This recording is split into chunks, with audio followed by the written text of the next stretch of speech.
Intone the chime.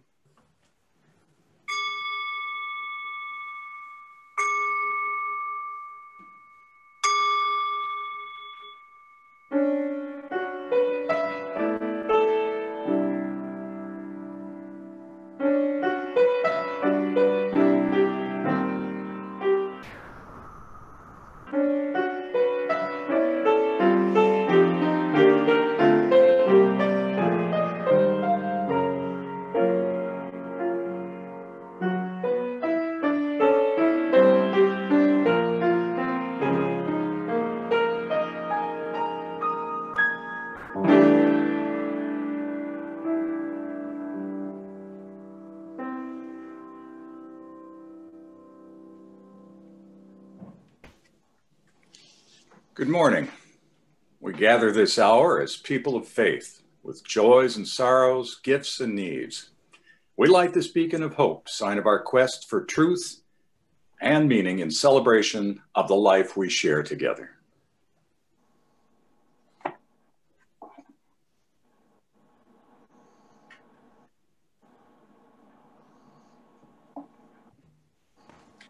Our gathering song this morning is number 347. Gather the Spirit, from the Gray Hymnal. With new, timely lyrics, you will want to follow along. The words are copied in the chat screen. Please keep your mics muted and simply sing along at home if you would like.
Ends.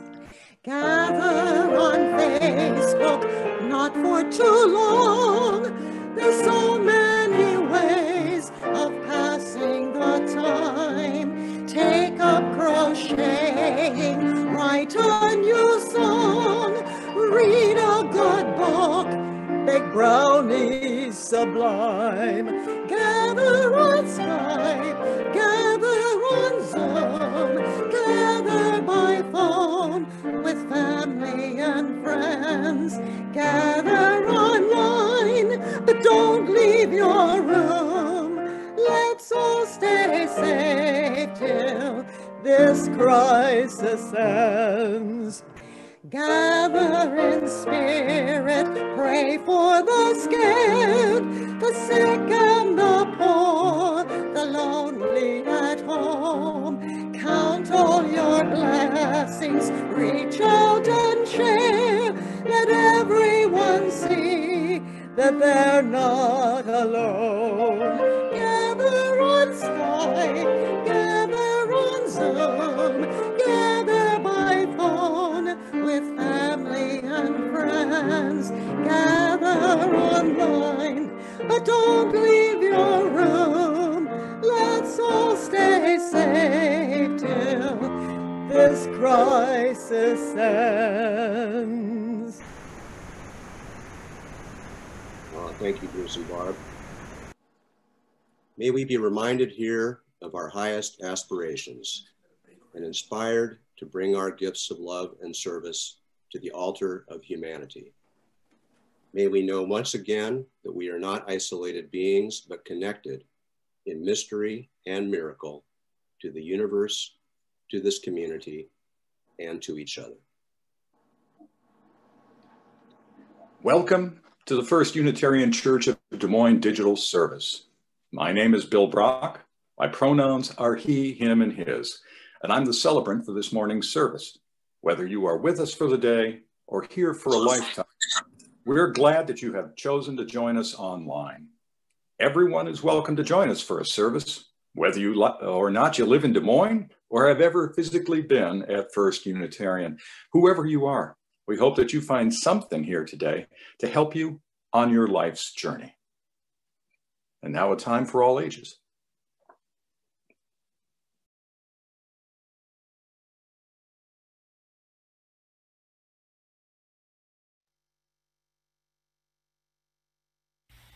What do you do with an idea? Written by Kobe Yamada, illustrated by May Beeson. One day, I had an idea. Where did it come from? Why is it here? I wondered. What do you do with an idea? At first, I didn't think much of it. It seemed kind of strange and fragile. I didn't know what to do with it, so I just walked away from it. I acted like it didn't belong to me. But it followed me.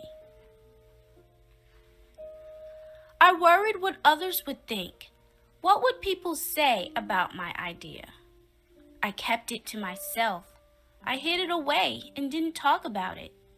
I tried to act like everything was the same as it was before my idea showed up. But there was something magical about my idea. I had to admit, I felt better and happier when it was around. It wanted food. It wanted to play. Actually, it wanted a lot of attention. It grew bigger, and we became friends. I showed it to other people even though I was afraid of what they would say. I was afraid that if people saw it, they would laugh at it. I was afraid they would think it was silly, and many of them did. They said it was no good. They said it was too weird. They said it was a waste of time and that it would never become anything. And at first, I believed them. I actually thought about giving up on my idea. I almost listened to them. But then I realized, what do they really know? This is my idea, I thought. No one knows it like I do. And it's okay if it's different and weird and maybe a little crazy. I decided to protect it, to care for it. I fed it good food. I worked with it. I played with it. But most of all, I gave it my attention. My idea grew and grew, and so did my love for it. I built it a new house, one with an open roof where it could look up at the stars, a place where it could be safe to dream. I liked being with my idea. It made me feel more alive, like I could do anything. It encouraged me to think big, and then to think bigger. It shared its secrets with me. It showed me how to walk on my hands, because, it said, it is good to have the ability to see things differently. I couldn't imagine my life without it. Then, one day, something amazing happened. My idea changed right before my very eyes. It spread its wings, took flight, and burst into the sky. I don't know how to describe it, but it went from being here to being everywhere. It wasn't just a part of me anymore. It was now a part of everything. And then I realized what you do with an idea. You change the world.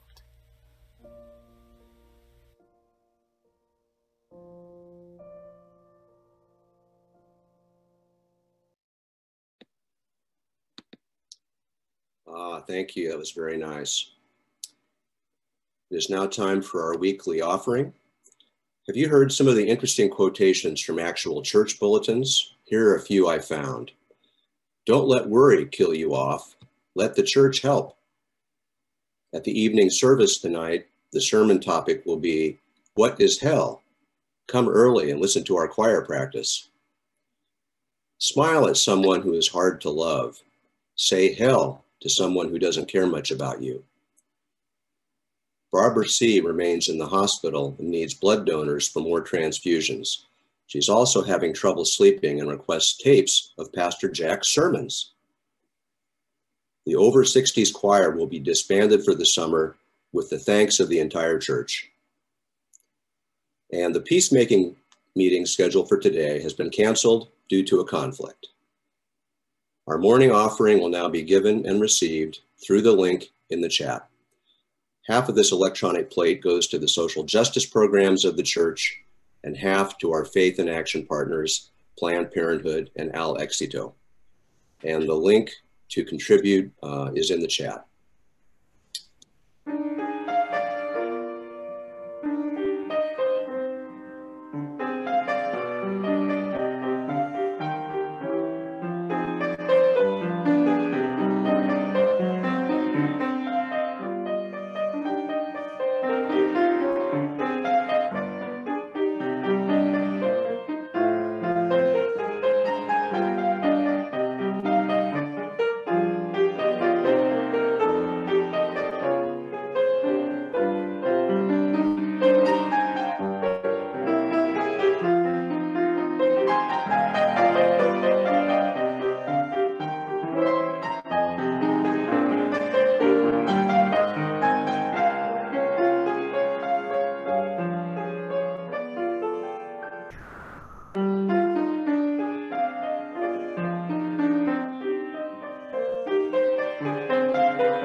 Thank you, Bruce.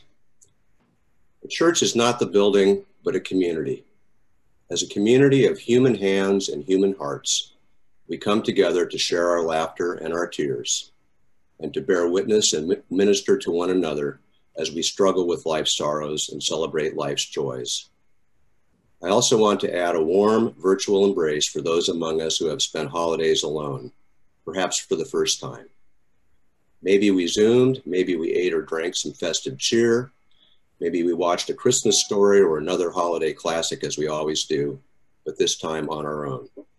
I hope we all found some quietness.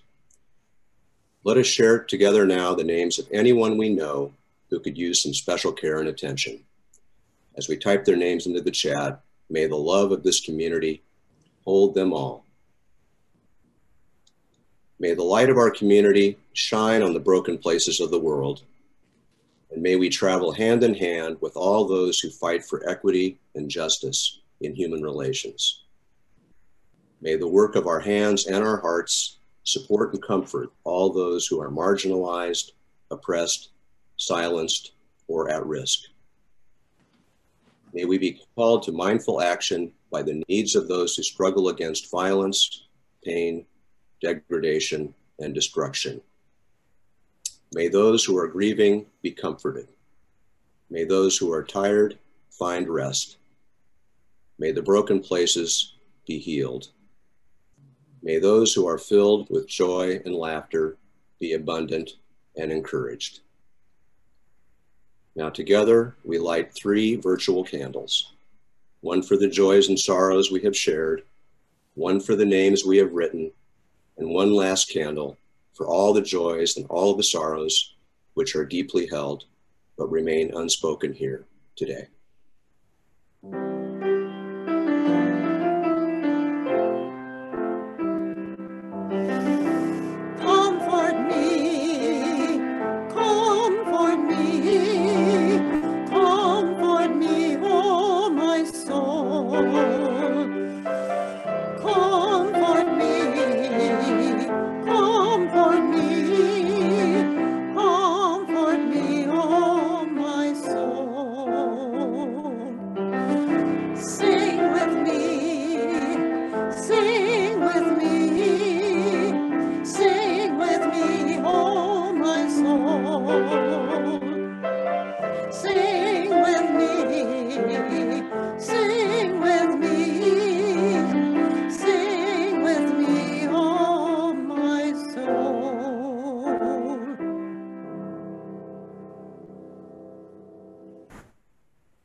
Today our reading for silence, meditation, or prayer is number 483, The Peace of Wild Things by Wendell Berry.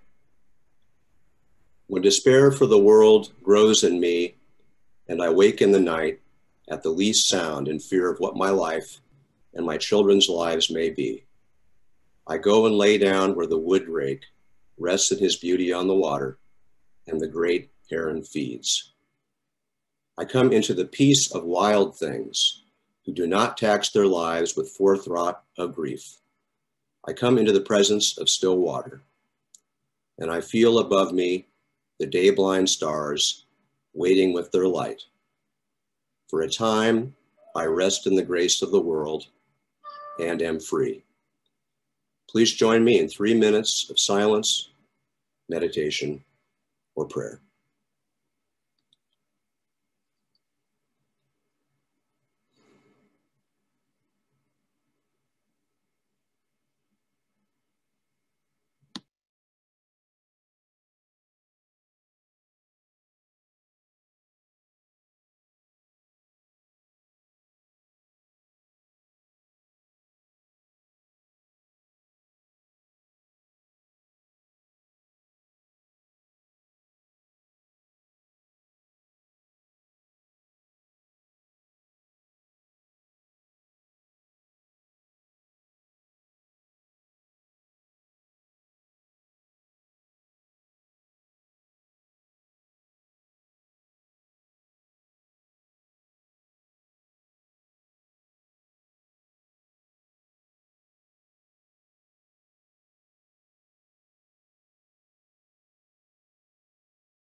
Our special music today is One Good Year by Slade Cleaves.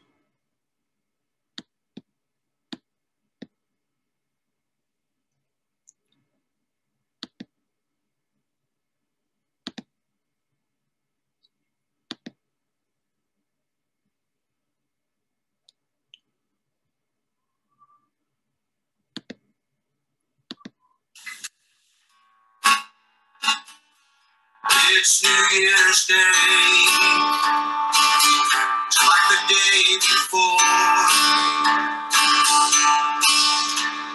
Same old skies are gray, same empty bottles on the floor. Another year gone by.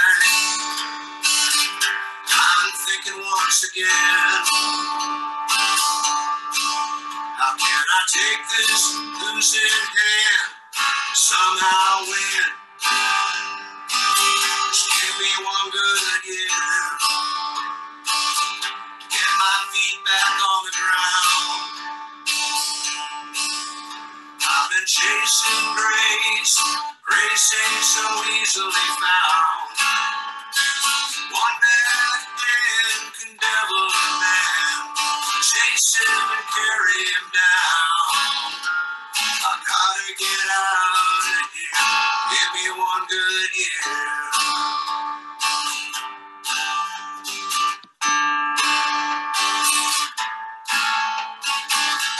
I'm burning oil, engines running rough. I drive from town to town, but it's never enough. I just can't seem to find a will, just get up and move away. Some kind of change holding me down, make me stay. Just give me one good year, get my feet back on the ground. I've been chasing grace, grace ain't so easily found. One bad hand can devil a man, chase him and carry him down. I gotta get out of here, give me one good year. It's a bitter wind in your face every day. It's the little sins wear your soul away. When you start giving in, where do the promises all go? Will your darkest hour write a blank check on your soul?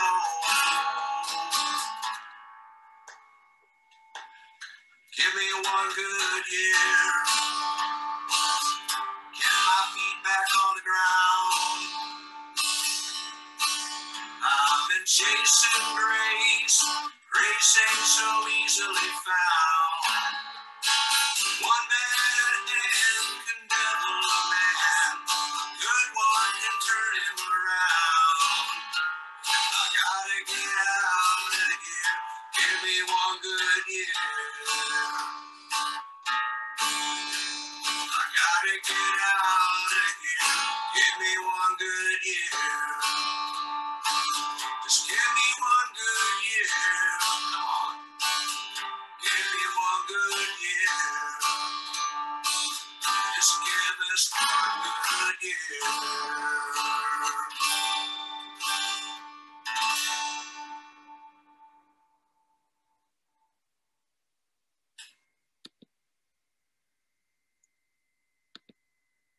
So here we are, January 2021.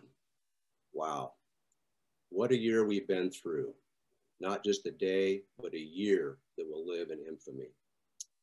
Despite the challenges we've all faced in 2020 and continue to face, what perhaps unexpected opportunities might we have this new year? The theme for services this month is imagination.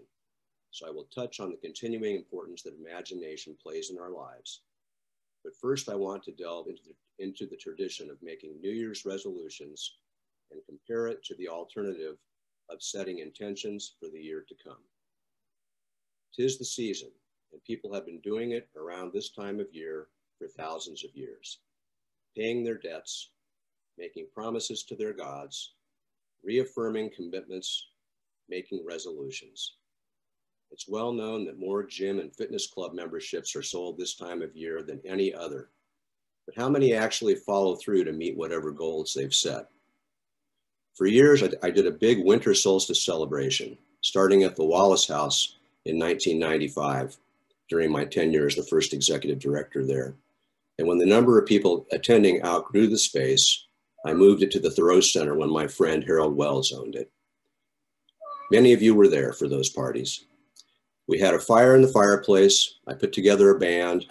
We had a big party, and I led a ceremony at midnight to welcome the return of the light. At the end of the ceremony, a large Yule log was passed around the circle. As they touched it, I asked people to let go of things from the year they wished to leave behind and set intentions for the year to come. As we sang "Deck the Halls," the Yule log was placed in the fire. Sometimes an extended drumming jam then ensued. Many, many people, especially those accustomed to the traditional Christian worldview, loved this meaningful ritual. I'm fortunate to know many practicing Wiccans who celebrate their traditional pagan holiday rituals and have helped me learn more about these ancient rites. One of these people is a woman who owns 2 adjoining lots within the city limits in a non-residential part of town, where she has established a memorial garden for her departed husband, who is also my friend. This year, I asked if I could do a winter solstice ceremony with a small group, and she was delighted. So on December 21st, I met her at the garden to start the fire in an elevated vessel, surrounded by flagstone and sand for safety. 2 friends from church, my sister, and another longtime friend who's part of the same coven as my friend who owns the garden also came. A total of 5 people spread out around the fire. We saw the alignment of Saturn and Venus, shared some food and drink, and then did the ceremony. Towards the end, I asked everyone to let go of things from the past year and set intentions for the year to come. Here at First Unitarian, we had the Sacred Bridges chapter of the Covenant of Unitarian Universalist Pagans. This chapter supports both pagan and UU paths and works to help one another grow as a community, linking pagans together and giving others the chance to grow earth-based spirituality. So what are the differences between resolutions and intentions? In my brief research, I quickly found a blog called The Corner Crone by Martha Kirby Capo. She includes some of the following passage in her blog dated January 3rd, 2020, 1 year ago today. Maria Firmoil, Director of Physical Therapy at Alliance Health in Fresno, California, writes, "The definition of resolution is 1, a firm decision to do or not to do something, and 2, the action of solving a problem, dispute, or contentious matter. If the purpose of making resolutions is to make a firm decision and actively address an issue or problem, how do we feel if we don't accomplish these expectations we've set for ourselves? Do resolutions create more stress and self-criticism, guilt, or shame if we don't follow through and meet them? On the other hand, the definition of intentions is 1, a thing intended, an aim or plan, and 2, the action or fact of intending. Some may think an intention is not strong enough to create change. It seems to me that intentions allow us to be more creative, aware, and mindful of what we would like to change. Resolutions seem to ask us to be perfect, something we can never achieve. Resolutions seem only to focus on the outcome, not the journey. Intentions are more inviting. Intentions ask us to look deep inside ourselves to become more of an imperfect human being. Intentions allow us less human doing and human thinking. Intentions are more freeing, asking nothing more in return than that you practice. Intentions do not hold you to a specific outcome, just head in the direction of ambitions. Some may think that intentions are not the same as goal setting. To the contrary, goals are synonymous with intentions. Set goals and work for them. Just don't beat yourself up if your accomplishments are less than your desired goal. Take comfort in the journey and embrace your progress. I particularly resonate with the idea that resolutions seem to focus only on the outcome, not the journey. And I'm drawn to the concept that intentions do not hold you to a specific outcome, They just head you in the direction of ambitions. So what ambitions and intentions might we hold for the year to come? Despite the horrible death toll of the COVID pandemic and the impacts on the economy, there have been some silver linings this year. The pandemic and the bungling mismanagement of a coordinated national response has exposed the weaknesses and risks in public health and our healthcare system that must be addressed. The pandemic also revealed the huge weaknesses in our food supply system, reinforcing the many benefits of more local and regional food systems in terms of health and nutrition, food safety, local economic impact, and stronger relationships between consumers and producers. The Iowa Food Co-op had their best year ever, and I've heard this from other individual producers who sell directly to consumers. The economic fallout has exposed how many people are perhaps just one paycheck away from not being able to meet their basic human needs: shelter, food, and medical care. As in the Slade Cleave song, one bad hand can devil a man or woman, chase him or her, carry him or her down. I gotta get out of here, just give me one good year. As a self-employed consultant and video producer, I have had no earned income since early in 2020. In addition to the one-time payment of $1,200 that most people received, I applied for and received a small paycheck protection loan for 2.5 months of payroll for myself based on my monthly average gross income in 2019, and have been receiving pandemic unemployment assistance. I'm fortunate that I bought my house 30 years ago and paid it off over 10 years ago. But the additional $600 a week in pandemic assistance ran out at the end of July, and since then I've received $300 a week, and that ended on Christmas. I'm very grateful for this critical economic support, and that he who shall remain nameless signed the additional stimulus package to keep the federal government functioning and provide additional support to most Americans. And Congress still may increase the one-time individual payment to $2,000. I'm hoping so. Other silver linings. I think I've been in touch with more people than ever before in my life. My normal Friday after work ESB Council gathering at the Royal Mile has continued via Zoom, and a small subgroup continued meeting at various locations outside when the weather permitted. My Phillips Exeter Academy class had a Zoom call in April with over 50 people, and another in November with over 70. There were 6 guys there from my dorm, and I scheduled an additional Zoom session with 5 of us the following weekend. People liked it so much that we plan to continue monthly. Because the majority of Americans have been working from home or not working, there have been fewer miles traveled by car and airlines. Huge office buildings are mothballed, with resulting reductions in energy used for heating and air conditioning.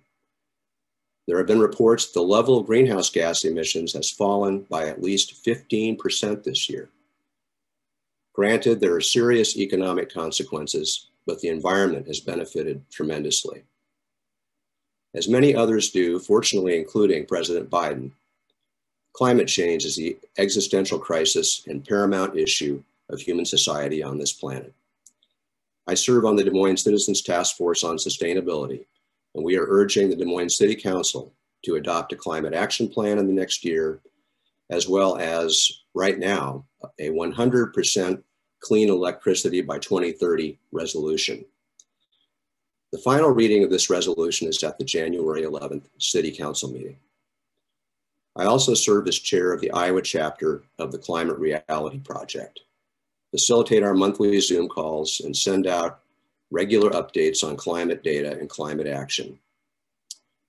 Being forced to work from home, I think, will result in lasting changes to how many businesses are conducted. People are more productive, and the financial savings and environmental benefits have been huge, although there are trade-offs in the economy. This calls forth our 7th principle: respect for the interdependent web of all existence of which we are a part. But by far the biggest silver lining in 2020 has been the awakening of awareness and consciousness of so many people, especially white people, about systemic racism and injustice. The uprising of millions of people around the world in the wake of repeated homicides of Black people by police, especially the grisly killing of George Floyd by a Minneapolis officer kneeling on his neck in May. The repeated abuse and mistreatment of young Black men in pretextual stops by the Des Moines Police Department has been revealed. The city has paid out hundreds of thousands in liability after being sued by numerous victims. Our cherished church member, Harvey Harrison, has been working with a small group of Black activists, advocates, and media design and production professionals to create a powerful website called Just Voices to tell some of these stories. I encourage you to check it out. The URL is justvoicesia.org. Many of us are now advocating for more equitable funding of not just the police department, but also shifting some funding to social services and mental health care, instead of filing written citations or charges that lead to involvement in the civil and criminal justice system. I appreciate that many of our church members have been leaders of Amos in advocating for more complete funding of mental health services for children and adults, especially here in Central Iowa. All of these events call forth the first and second principles of our faith tradition, the inherent worth and dignity of every person, and justice, equity, and compassion in human relations. Other things I'm working on this year, I created and registered a new business in January 2020 to promote production of specialty grains for brewing and distilling, primarily malt barley, ideally using no-till production methods with improved soil and water quality, value-added processing via malting and roasting, packaging and marketing to Iowa's 100 breweries and 17 distilleries. I was able to engage Iowa State University agronomy to conduct field trials on 7 varieties of malt barley at the Northeast Research Farm last year.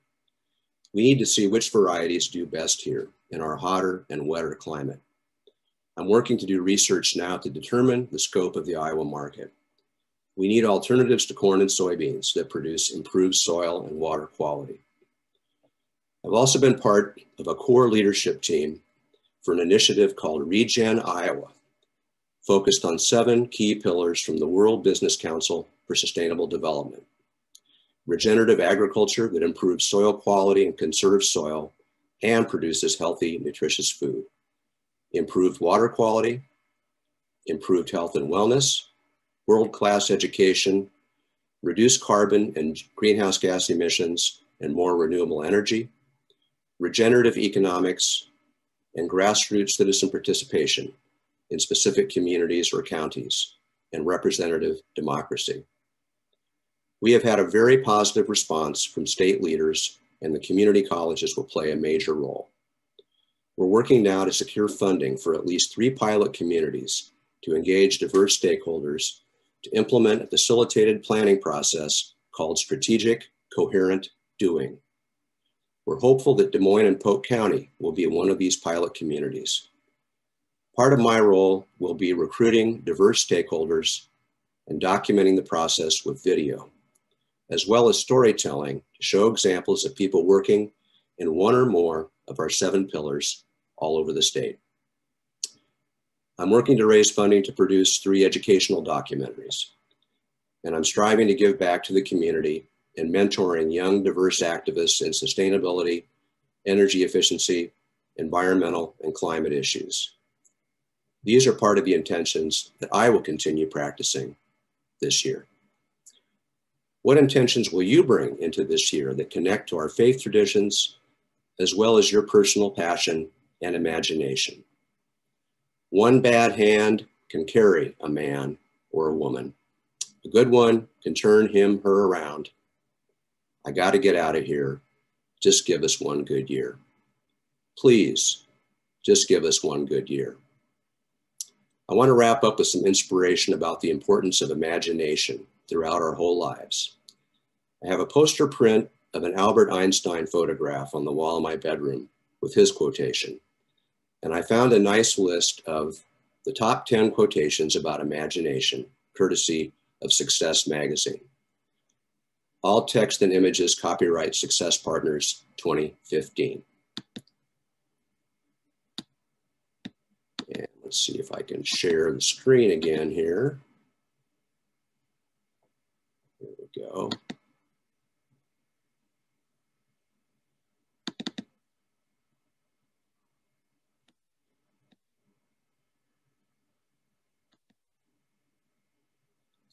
So number 10, imagination is the golden pathway to everywhere. Number 9, you're only given a little spark of madness, you mustn't lose it. Robin Williams. Number 8, without leaps of imagination or dreaming, we lose the excitement of possibilities. Dreaming, after all, is a form of planning. Gloria Steinem. Number 7, imagination creates reality. Richard Wagner. Number 6, imagination is the beginning of creation. You imagine what you desire, you will what you imagine, and at last you create what you will. George Bernard Shaw. Number 5, live out of your imagination, not your history. Stephen R. Covey. Number 4, you can't depend on your eyes when your imagination is out of focus. Mark Twain. Number 3, what is now proved was once only imagined. William Blake. Number 2, the man who has no imagination has no wings. Muhammad Ali. And number 1, imagination is more important than knowledge. Knowledge is limited, but imagination encircles the world. Albert Einstein.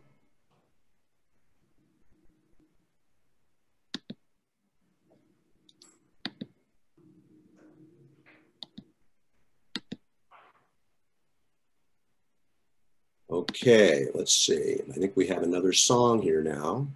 Nope, we need to get back to the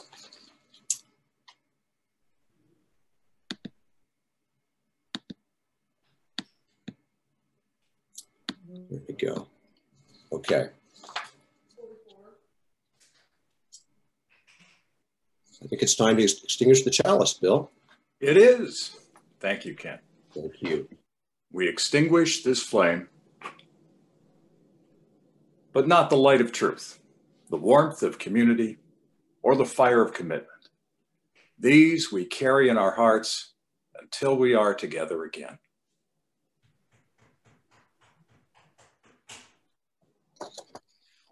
Closing words today are number 636, bless us with peace. Attributed to the gates of repentance. O source of peace, lead us to peace, a peace profound and true. Lead us to a healing, to mastery of all that drives us to war within ourselves and with others. May our deeds inscribe us in the book of life and blessing, righteousness and peace. O source of peace, bless us with peace. I will wrap up today with the powerful song written by John Lennon and Yoko Ono, Imagine, released on the best-selling album of the same name in 1971. December 8th, 2020 was the 40th anniversary of John's death. There's a great documentary out right now on Netflix about the making of the Imagine album. Following the postlude, we will break into groups for greetings and conversation. Please stay and join us if you can. Blessed be, and may it be so.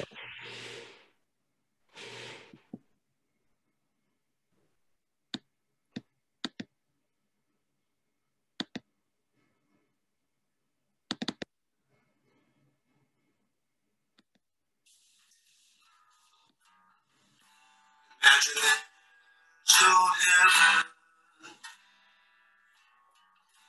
It's easy if you try.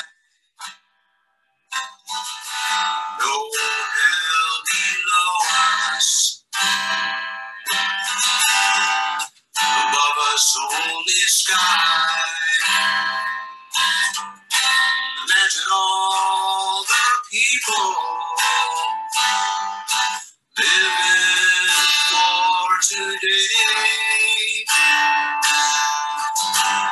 Imagine there's no countries.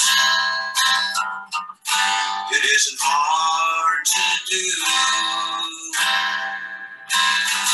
Nothing to kill or die for. No religion too. Imagine all the people living life in peace. You may say I'm a dreamer,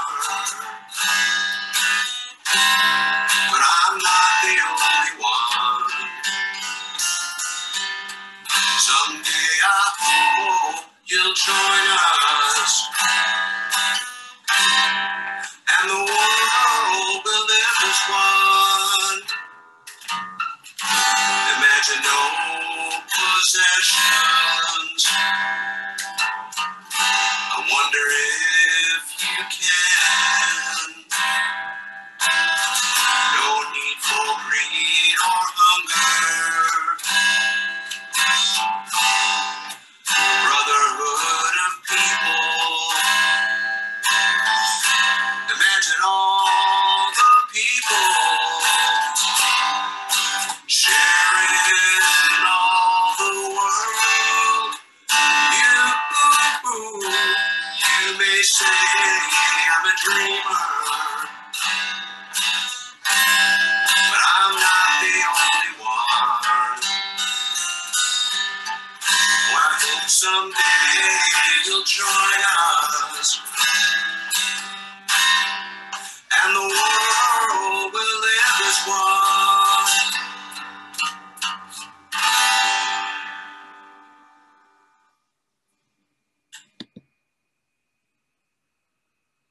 Blessed be, and may it be so.